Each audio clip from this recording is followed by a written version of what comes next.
shirt. So. Okay. All right, Coach. So if you could just introduce yourself. My name is Wayne Farmer from Scotts Branch High School. All right. So if you could tell me a little bit about your background in coaching football in general, and particularly here at Scotts Branch. Well, I'm going into my 29th year of teaching and coaching. Mm-hmm. This is my 22nd year as a head coach, and I've coached all over the state. Well, the lower state. Started with my first head job at Ellery High School, to Denmark, to Allendale, to Laurel Richland. Was assistant OW. Then I came to Scotts Branch. Everywhere I've been as far as a head coach, I've been rebuilding programs. So this is my third year here. When I got here, they went from playing for 3 straight state championships to winning no games for 3 years. So that's not how I thought my career was going to start. But taking the Ellery job, and we were 1 game away from state championship my first year as a head coach, and stayed there for a while. And Denmark called to rebuild, and I went there to Allendale to So now this is the challenge. This is our third year. We went from 1 win to 4 wins last year, and probably left 2 or 3 on the field last year. And kind of excited about this year. We're still going to be a little young on the offensive line, but as a whole, from between football, the weightlifting, and the track, the kids are excited. I'm excited. They still don't have the numbers that we need, but the kids are really working hard. Let's commend them. Yes, sir. Kind of going into the little bit of the last part that you said, if you could give me like a summary of last year and how it played out, and then just kind of some things that you learned as a coach from some of your players that you still have here. I guess the biggest thing is through all my years in rebuilding programs, I kind of expected biggest thing the kids, learning how to win. Mm-hmm. From first year when we got here late. We weren't strong. Really, not a lot of none of those kids played on any of those state championship teams, so they didn't know how to win. And you got to build that. And so each year's been a process. And our track plays into that, which is great. And so we learned how to. The kids are learning now how to win. They've been through this.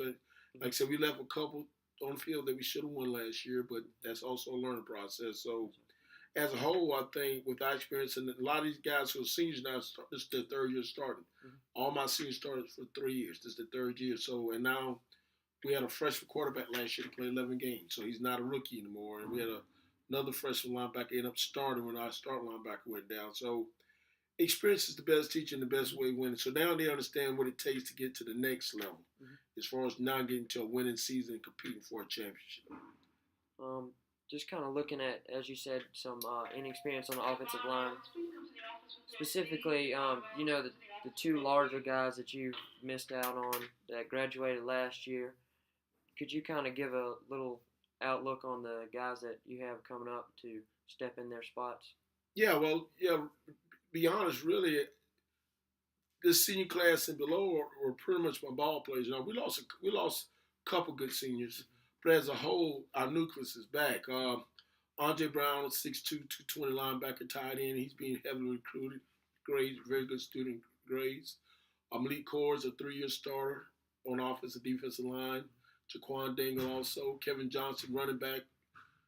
Defensive back, he's being heavily recruited, along with Marcus House, who's our offensive plays running back and defensive back, along with Chris Davis Johnson. They came in last year, great track and basketball. They came into football last year. So we only have 6 seniors. And then our rising sophomore quarterback that started as a true freshman, Monty Brown, also playing safety, and then Kendrick Lassane, who's a very talented tight end linebacker as a true sophomore. And we have Josh Pringle, offensive defensive line. And we got some things, so it's coming. And, Vaquan Wilder has been a good asset. And so our biggest thing, like I said, we played a lot of young kids. So now this class here, we'll be losing 6 good with all 6 senior starts. So we're losing it. But we're building it with this young group that we have now. So biggest thing now is just how well we lead and how how we experience what we do. Okay, so I guess that's the biggest thing we have to do. Yes, sir. In relation to statistical goals such as touchdowns or turnovers, what are your marks you set for this season?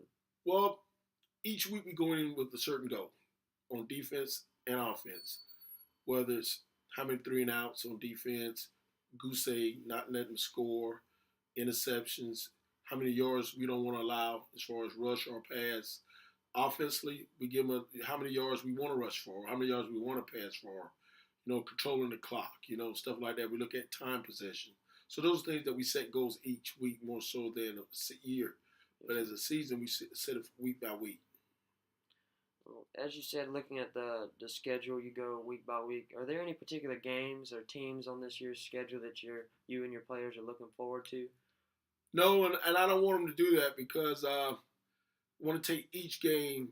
I want each game to be just as important as the next game because when you start looking ahead or looking at your rivals such as Manning, Manning's in a different classification, and I know that's the rival and everybody's going to be there, but that doesn't make or break our season. True, if we get the win, fine, but that doesn't make or break our season. Our biggest thing is learn how to compete each week and try to get a win each week. So, we have a tough non-conference schedule. It's very tough. So, but I guess, I'm trying to get the kids out of looking at one game or one specific team.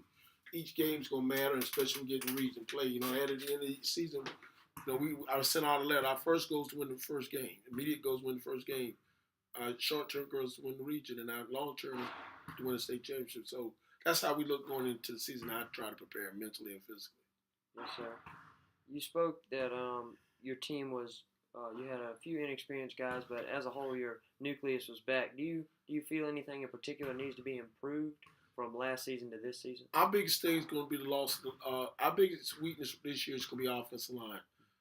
The way it looks, I'm starting a true freshman and a sophomore never played, and then I have 3 returners that did play. But I think our skill wise is our strength. I think our skill is our strength. Defensively we'll be fine. I think the offensive line is where we're going to have to concentrate and get those young guys prepared to be ready for battle. Yes, sir. If you have already, or if you just take a minute and think about it, select 3 seniors that you think would really exemplify what it means to be a Scotch Branch Eagle at this year's team, and what makes them so unique, and what do they have that brings them out on top? Gosh, I hate for you to say 3. Andre Brown, side captain. He's the one that's being heavily recruited. He leads in several ways. He's very smart on the field, very good student in the classroom. He's a good physical specimen, works hard, great kid of character. Biggest thing is character, but he also is tough. And like I say, he's 6'2", 220 linebacker tight end that leads our team. And if all the kids play like him and has his traits, the person, it's great. And I hate singing out just 3. Marcus House is another guy. He's our verbal leader.